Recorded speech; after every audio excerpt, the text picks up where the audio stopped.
राहणार लातूरचा एक रहिवासी आहे आणि शंभूराजे अभिषेक प्रतिष्ठान राज्याभिषेक प्रतिष्ठानद्वारे हा जो सन्मान सोहळा आपण आयोजित केलेला आहे हा खरोखरच या ऐतिहासिक वास्तूमध्ये होण्यासाठी एक विशेष महत्व आहे.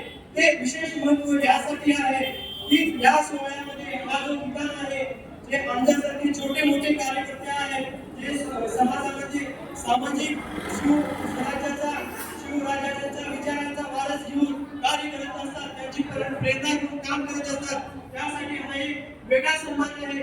आणि आमच्यासारख्या छोट्या मोठ्या कार्यकर्त्यांसाठी ही एक आणखी जबाबदारी वाढवण्याचं काम केलेलं आहे या प्रतिष्ठानतर्फे.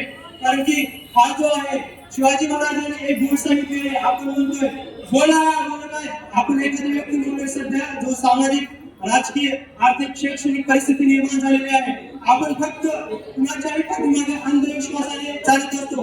पण शिवरायांनी एक संदेश सांगितला, फक्त 2 मिनिटांमध्ये तो संदेश सांगतो. आपण काय म्हणतोय सध्याची परिस्थिती अशी आहे की नैतिक बाबी सोडून दुसऱ्या मार्गावर चालू आहे. तर फक्त एकच आहे शिवाजी महाराजांनी जो मला खूप मनापासून आवडतोय आणि मी तुमच्याकडे सांगा अशी माझी प्रामाणिक इच्छा आहे. आपण काय म्हणतो की फक्त एका पाठीमागे अंधविश्वासाला डोळे झाकून न जाता त्या गोष्टीला समजा, विचार करा. शिवरायांचा विचार आपल्या डोक्यामध्ये जायला पाहिजे. ज्या मस्तकामध्ये हा विचार केला तो मस्तक कधीच नसमस्तक होणार नाही. त्याचं कारण आहे की त्यांची जी विचार आहे, त्यांची जे आज आम्हाला समाजासाठी सर्व गोष्टी त्यांनी दिलेल्या आहेत, जे सामाजिक असो त्यांच्या प्रत्येक बारीक सारीक गोष्टीमध्ये आज आपण जरी शासनाचा एवढे प्रशासन असो, शासन असो, जागतिक स्तरावर असो, त्यांची जे आरमाची विभाग असो किंवा त्यांची प्रशासनाचे भाग असो, त्यांनी जे कमी सैनिक असताना देखील स्वराज्याच्या जो चालवणारे होते. आणखी एक बाब क्लिअर करायला आहे सर्वांच्या पुढे की शिवाजी महाराज कधीही मुस्लिम दृष्टी नव्हते.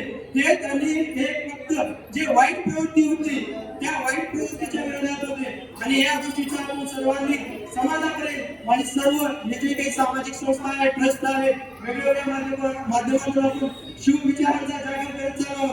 हा शिवविचारांचा जागर आपल्याला सर्वांपर्यंत करायला पाहिजे. लहान समान गोष्टीपर्यंत आपण सर्व बारीक सारीक गोष्टीपर्यंत जायला पाहिजे. फक्त एकच आहे त्यांच्या की आपण फक्त डोळे झाकून एखाद्या गोष्टीचं आपण व्हॉट्सअप युनिव्हर्सिटीमध्ये न जाता त्यांच्या बारीक सारीक गोष्टीचं पूर्ण समाजामध्ये पाठवायला पाहिजे. हा माझा वैयक्तिक आणि प्रामाणिक मत आहे. ट्रस्टने आम्हाला संधी दिली, क्लास दिला या सर्व गोष्टीसाठी ट्रस्टचे आभार. ट्रस्टला पण आम्ही आणखी एक बाब प्रकर्षाने जाणून देतो. तुम्ही हा सर्व जो बाब आहे वारंवार करत चला. येणाऱ्या सर्व गोष्टीसाठी जे कार्य करणारे लोक आहेत, जे शिवविचारांचा जागर करणारे लोक आहेत, त्यांना हा प्रोत्साहन मिळायला पाहिजे. त्यांच्या माध्यमातून शिव स्वराज्याचा स्वराज्य यायला पाहिजे. शिव स्वराज्याच्या स्वराज्यासाठी आपण सर्वांनी प्रयत्न करायला पाहिजे. धन्यवाद.